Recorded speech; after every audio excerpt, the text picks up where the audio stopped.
Assalamualaikum warahmatullahi wabarakatuh. Selamat datang di channel Bibi Cerita, yang mana akan menyajikan beberapa cerita yang menarik dan inspiratif. Cerita kali ini berasal dari Abu Nawas. Semoga Anda terhibur dan selamat menyaksikan. Abu Nawas disuruh pergi ke surga untuk mengambil mahkota.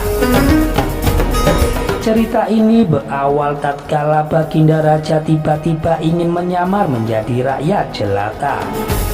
Dia ingin menyaksikan kehidupan yang ada di luar istana tanpa sepengetahuan dari siapapun agar lebih leluasa dalam bergerak.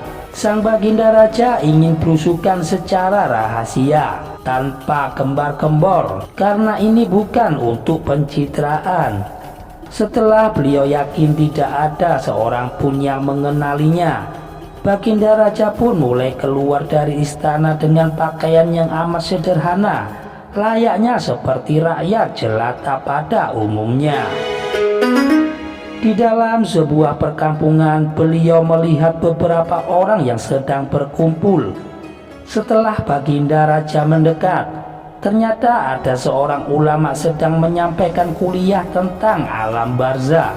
Tiba-tiba ada seseorang yang datang dan bergabung di dalam kerumunan itu.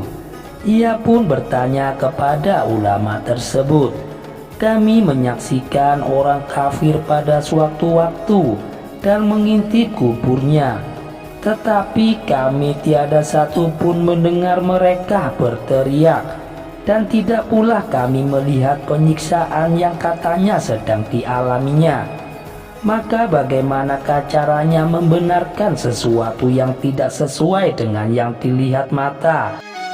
Ulama itu terdiam dan berpikir sejenak, yang kemudian ia berkata, "Untuk mengetahui yang demikian itu harus dengan panca indera yang lain. Ingatkah kamu dengan orang yang sedang tertidur? Dia kadangkala bermimpi di dalam tidurnya digigit seekor ular, dia diganggu dan sebagainya. Ia juga merasa sakit dan takut waktu itu.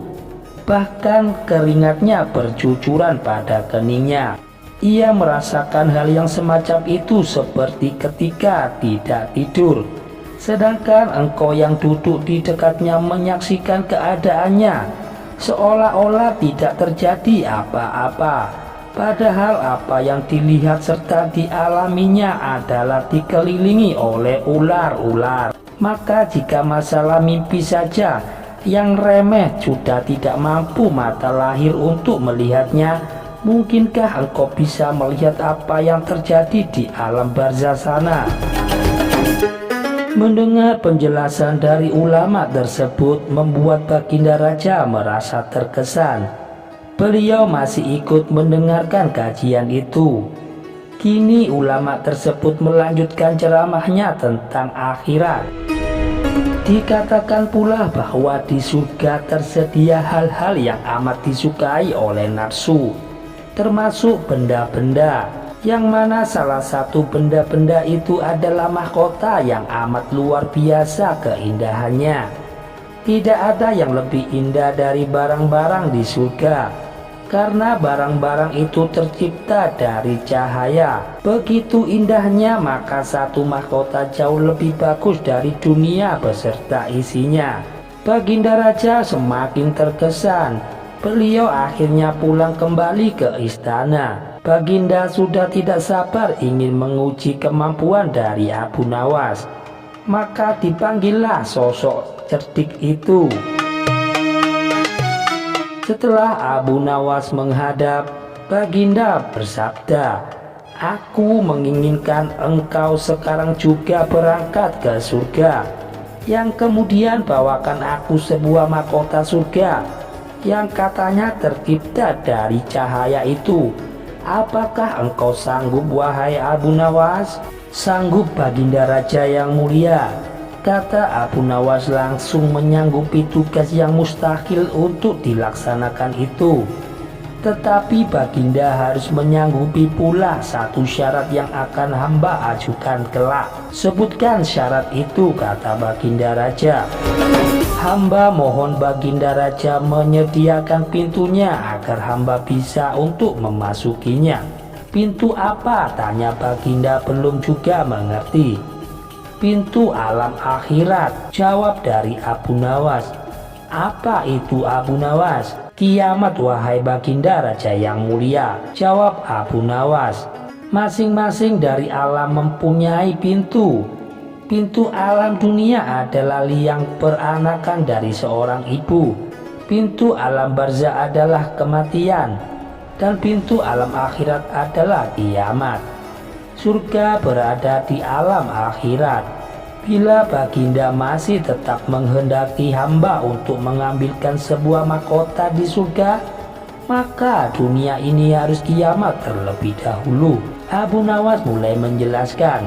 Mendengar penjelasan dari Abu Nawas, Baginda Raja terdiam. Di sela-sela kebingungan dari Baginda Raja, Abu Nawas mulai bertanya lagi. Masihkah Baginda menginginkan mahkota dari surga? Baginda Raja terdiam dan tidak menjawab. Beliau hanya diam 1000 bahasa. Kemudian sejenak Abu Nawas mohon diri karena sudah tahu jawabannya. Demikian cerita dari Abu Nawas ini bisa saya sajikan. Jangan lupa untuk dukung channel kami agar berkembang ke depannya dengan cara menekan tombol like dan subscribe. Wassalamualaikum warahmatullahi wabarakatuh.